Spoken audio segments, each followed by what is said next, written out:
La première flotte d'avions de combat F-16, de fabrication américaine, arrivera bientôt en Ukraine en provenance du Danemark et des Pays-Bas. Ces avions survoleront les cieux ukrainiens cet été, a déclaré le secrétaire d'État américain Antony Blinken. La durée du processus, de l'acquisition des avions de combat à la formation des pilotes ukrainiens jusqu'à leur mise en service, a exaspéré Kiev.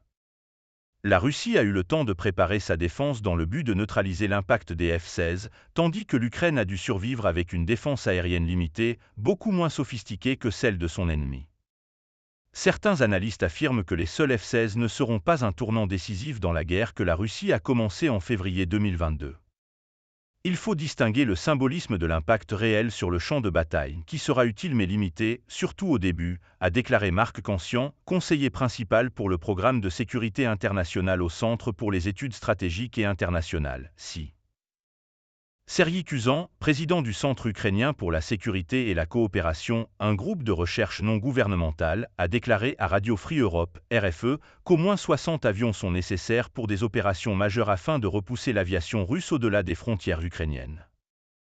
La députée Oleksandra Ustinova, qui dirige la commission parlementaire de Kiev pour les armes et munitions, a indiqué que l'Ukraine a besoin d'environ 120 avions F-16 pour renforcer considérablement sa défense aérienne. Alors que les pilotes acquièrent de l'expérience dans le ciel ukrainien et que l'armée construit une infrastructure aérienne, les premières livraisons pourraient aider l'Ukraine à renforcer au moins sa défense aérienne, selon les experts.